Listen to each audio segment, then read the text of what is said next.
I'd like to speak about Olympic Games. So, of course, Olympic Games are very popular nowadays, and there are more than 200 nations that participate in this event. So, there are two types of Olympic Games, summer and winter. And of course, today I would like to speak about some rare facts that were during Olympic Games. Next, please.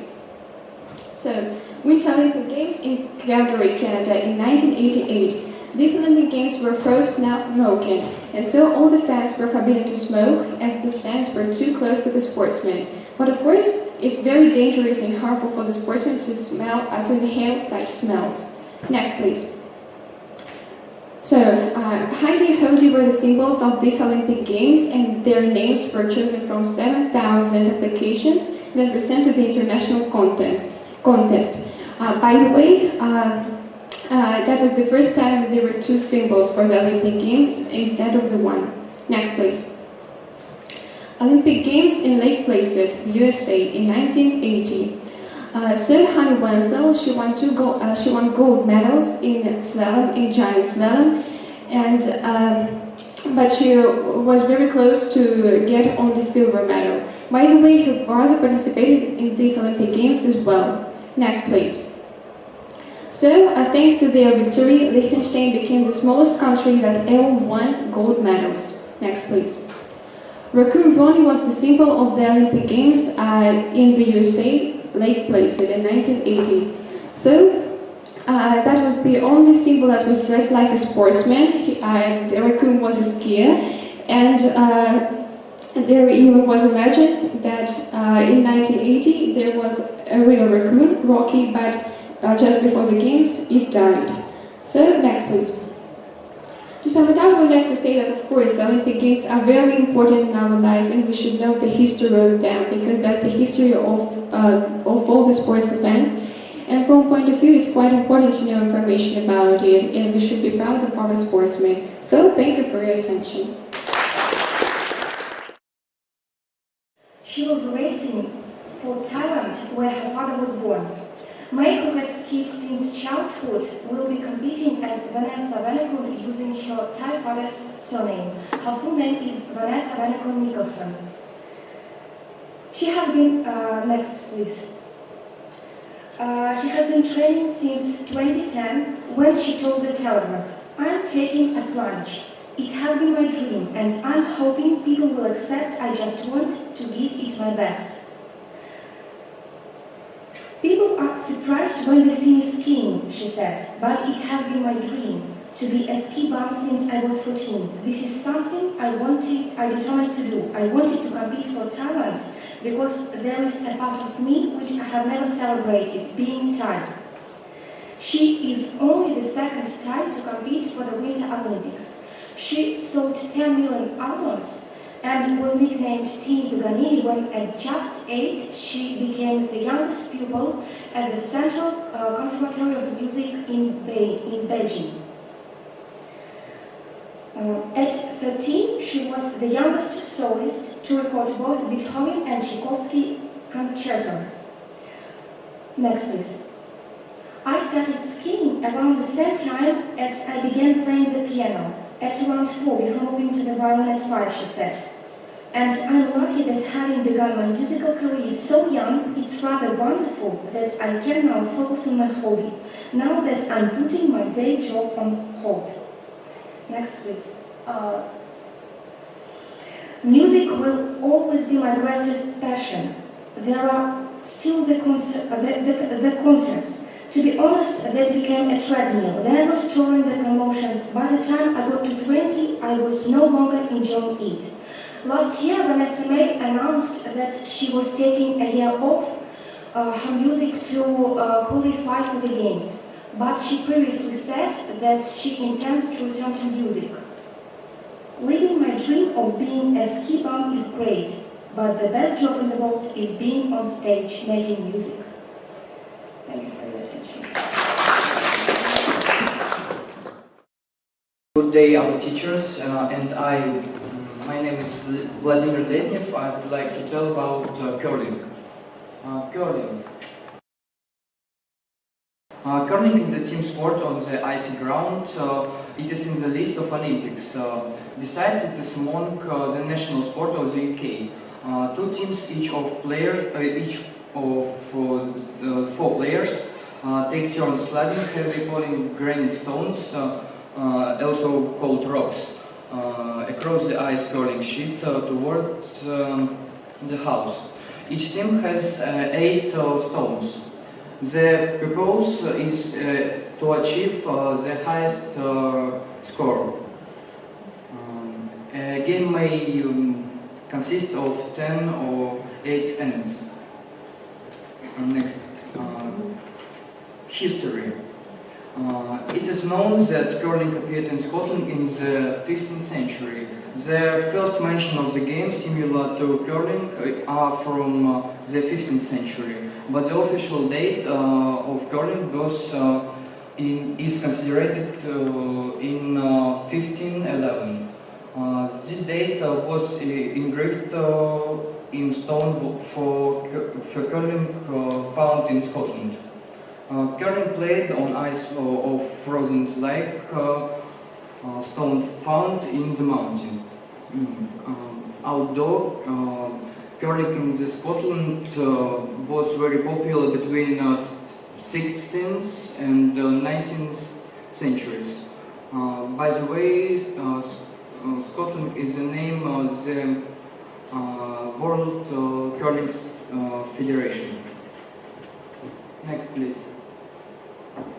Curling has been an official sport in the Winter Olympic Games since 1998. In Nagano, the first winner in the men competition was a team of Switzerland, and the winner of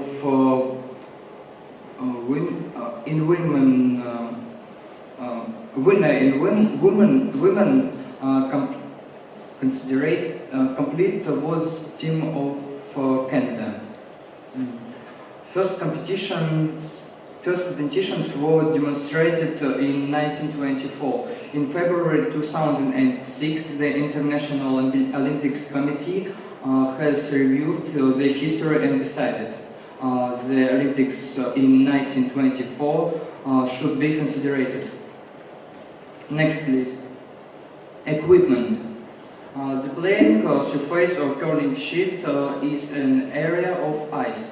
Attached to the house is marked at each end of the sheet. The stones is made of certain kind of granite. It has a cylindrical shape. The top of the stone has a handle. The curling broom or brush is used to sweep the ice surface in the path of the stone. Next, please. It is interesting to know.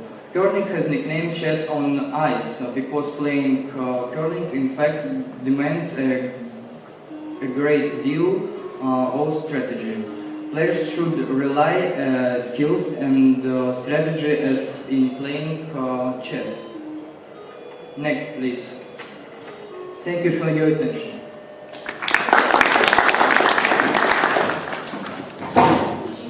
Thank you very much. Dear friends and colleagues, it has been generally assumed that the topic of the Olympic Games is one of the most vital today. Some facts have already become the background knowledge, but there are still a lot of ridiculous facts. I like to concentrate on the topic fans at the Olympic Games. There are 7 billion people on Earth, and each person can say that he is a fan of something. Fans can be different, fans of TV shows, actors and films, but the most crazy and enthusiastic are the devotees of sports. The word fans originates from the Latin modern word fanaticus, meaning as much as instantly but divinely inspired. Can you show the animation, please? Thank you. But how do we become fans? Dr. Jeffrey James described the process kids go through when they convert to being sport fans. The children are able to develop their attachment to sport only at the age of 8 or 9. Next slide, please. Think back to the first professional sport event you have ever went to. Do you remember the score, the pass play, or who you were with? I'm sure not, but you can't forget the expression, the feeling of being the united community of sport fans. So sports and the Olympics themselves are not just for the results. They unite people and help to feel something new. Next slide. And next. True fans are committed from the cradle to the grave. They tattoo their skin, start their own religion, and almost to express their unconditional love for their favorite team. But when their countries participate in the Olympic Games, they become patriotic and spend all their free time supporting compatriots. Next slide, please. Let's look at the rosters. People of different religions and beliefs are sitting together. The mass of youths in the Olympic Games looks like a palette of an artist where all the colors are mixed together. We can detect their nationality by the accessories and makeup. We can't imagine how important for a sportsman is to see his friends on the rostrum. While they are shouting chants, holding the flags of the country, he can understand that they support him and believe in his strength. Next slide. The Olympic Games are the important event for each of us, and no one can stay indifferent. Next slide. In conclusion, we can say that even the Olympic Games wouldn't be so attractive for all of us, even when we are sitting very far away from the stadiums. No one can stay indifferent, and the sportsmen wouldn't have a goal to win without our support. So we all are the part of every Olympic Games, and we should join them as we can. Thank you for your attention. Thank you very much.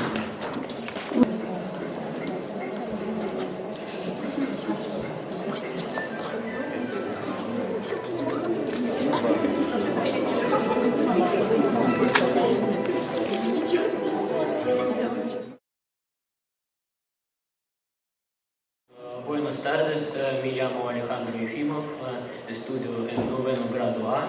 Hoy me gustaría hablar sobre el tema los Juegos Olímpicos, leyendas, hechos, personas. Siguiente, por favor. Los Juegos Olímpicos son eventos deportivos en los que participan atletas de diferentes partes del mundo. En la antigua Grecia eran dedicados al dios Zeus y Afrodita. Existen dos tipos de los Juegos Olímpicos, los Juegos Olímpicos de verano y los Juegos Olímpicos de invierno. En la antigua Grecia participaban solo hombres. Siguiente, por favor. El deporte de esquí llevó a España la única medalla de oro.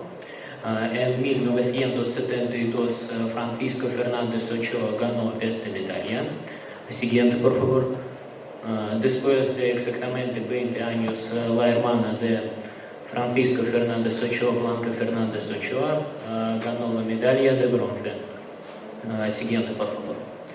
España envía a los Juegos Olímpicos de invierno en Sochi a su equipo más grande, 21 personas.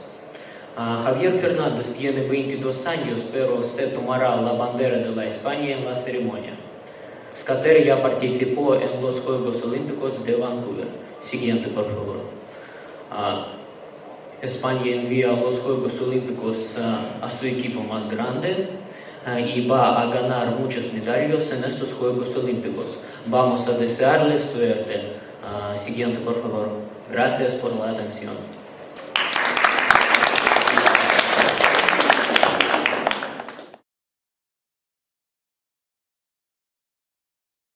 Buenos días, me gustaría hablar sobre el ciclismo en España y en todo el mundo. Por supuesto, este tipo de deporte es muy desarrollado en todo el mundo. El siguiente, por favor. La Vuelta a España, llamada también la Vuelta Ciclista a España o simplemente la Vuelta, es una competición internacional de todo el mundo del ciclismo en ruta que hay en los territorios de España, Francia, Andorra, Portugal, Holanda y Bélgica. El siguiente, por favor. Miguel Indurain Laraya es un ciclista español profesional que fue ganador del Tour de Francia durante 5 años consecutivos y 2 ocasiones del Giro de Italia en 2 ocasiones consecutivas. Además, fue campeón del mundo y campeón olímpico contrarreloj durante 2 meses. El siguiente, por favor. Juan Canales Rosello es una leyenda entre los Juegos Olímpicos, pues tiene 4 medallas en total, 2 de oro y 2 de plata. El siguiente, por favor. Samuel Sánchez González es un ciclista español profesional que tiene entre sus victorias como profesional son una etapa en el Tour de Francia, 5 etapas en la Vuelta a España y en especial tiene una medalla de oro en los Juegos Olímpicos de Pekín. El siguiente, por favor. Juan Méndez Granados es un deportista extremo reconocido internacionalmente, pues ha visitado Baikal y los Andes canadienses. Por supuesto, en este año visita el Polo de Sur con su bicicleta. El siguiente, por favor. Muchas gracias.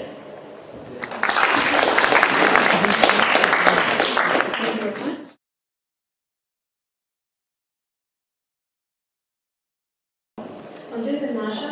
Wir möchten euch über die Olympischen Spiele 1972 erzählen. Die Olympischen Spiele fanden zum ersten Mal in der Olympia in Griechenland statt. Bei diesen traten Athleten und Mannschaften gegeneinander an. Die Sommerolympiade 1972 fand in München statt. Die Olympiade ist mit der Geiselnahme verbunden. Die palästinische Terrororganisation stürmte die Folgenummer die israelischen Mannschaften nahm 11 Menschen als Geisel. Von ihnen wurde schwer verletzt und starben. Man nennt diesen Tag den Schwarzen September. So sehen die Medaillen im Jahre 1972. Die Olympischen Spiele 1972. 2 Mannschaften im Basketball. Der UdSSR und der USA. Vor 3 Sekunden bis zum Ende des Kampfes wurde die Regelung 50:49 im Nutzen der Amerikaner. Und die Amerikaner freuen sich sehr. Aber 3 Sekunden Sport, es ist nicht so wenig. Ivan Jedeshko gelang es Alexander Belov den Ball zu schicken. Belov warf ihn in den Ring. Die Rechnung wurde 51:50 im Nutzen dieser sowjetischen Sportler. Der Wettkampf war zu Ende. Der sowjetische Wettkampf siegte. Es war ihr erster Sieg auf den Olympischen Spielen. Und jetzt freuen sich die sowjetischen Sportler. Vielen Dank für Ihre Aufmerksamkeit.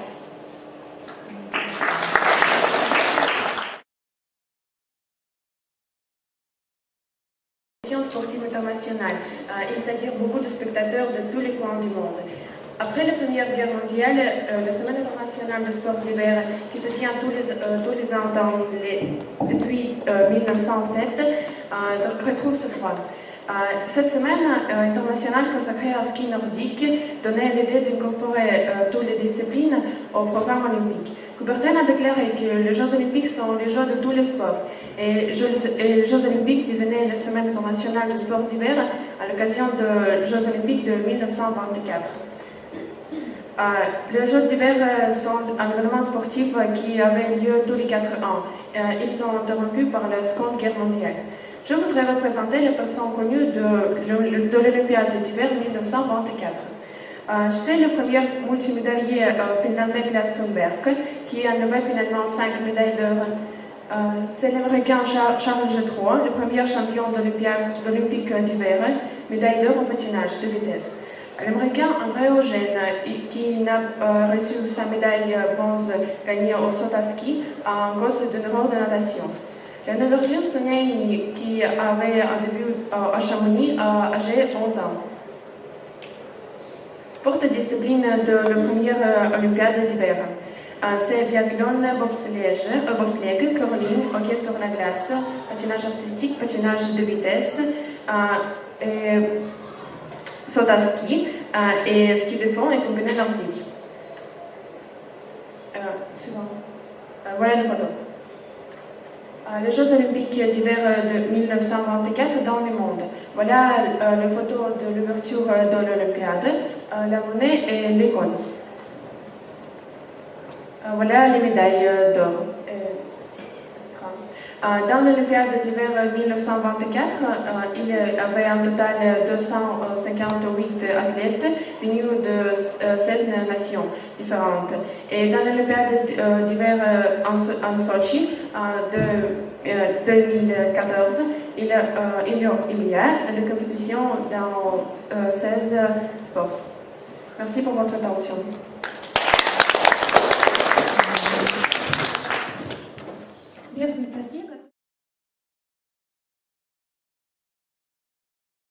Aujourd'hui, je voudrais parler de le snowboarding en France.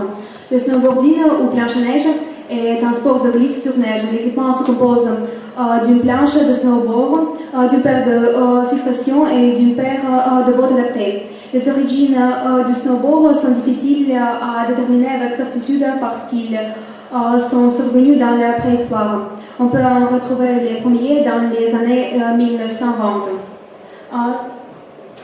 Suivant. C'est beaucoup plus tôt que Jacques Berton a inventé le snowboard en 1976. Mais il y avait beaucoup de gens qui ont joué un rôle dans l'histoire de ce nouveau sport de glisse. Il est difficile de mesurer l'importance de chacun. Suivant. Snowboard sport en France est très populaire. Parmi les athlètes français, on est ceux qui ont gagné des concours de snowboard. À la compétition par équipe de la Coupe du Monde de snowboard, les mâles Pierre et Xavier Delerue Volt laissés sur les deuxième et troisième places américaines et canadiennes. Suivant.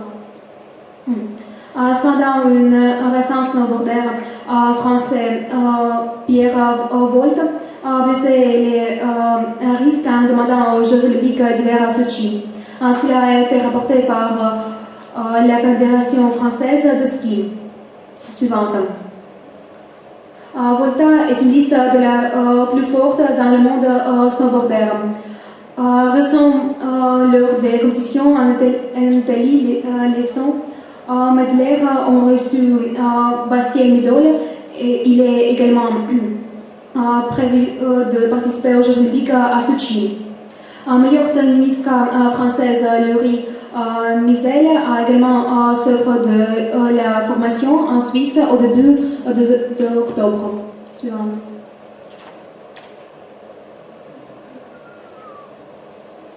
Merci pour votre attention.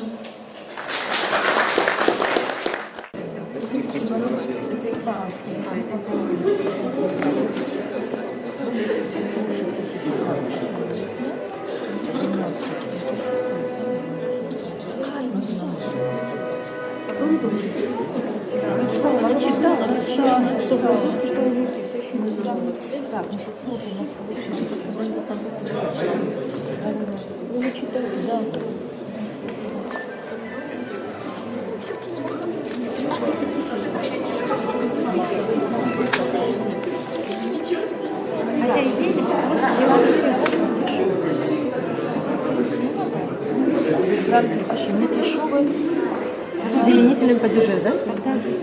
Да, Никишова. Никишова. Да, у нас остался язык. Ну, за язык давайте дадим. Говорила, мама. И осталось что еще?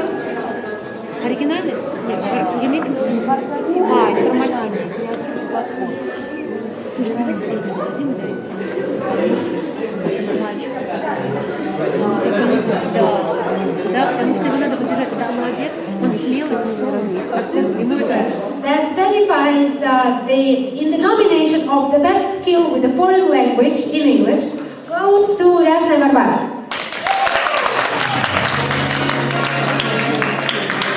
Thank you very much.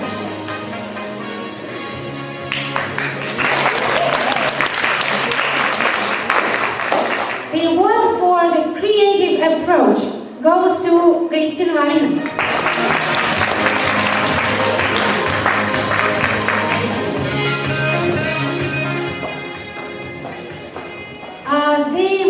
In the nomination, the most informative content, but mostly for courage than for the most informative content, this award goes to Vladimir Lenin.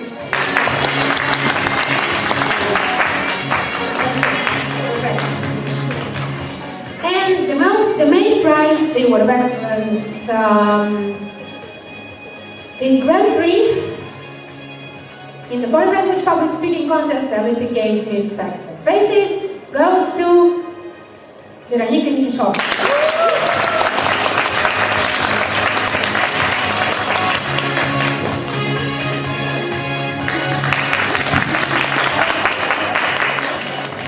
Public speaking in the second foreign language, right? So of all the rest of the speeches, we chose the best. The best form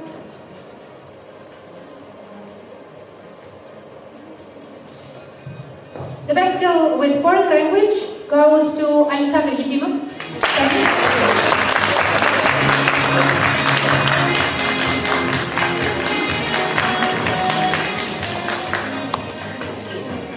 The most informative speech we decided was Ilya Marachenko. So we decided it was the most important.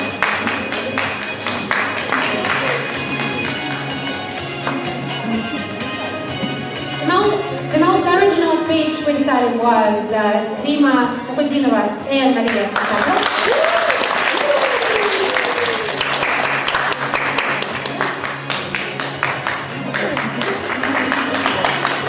And guess what? The Grand Prix goes to Nedelya Veronica.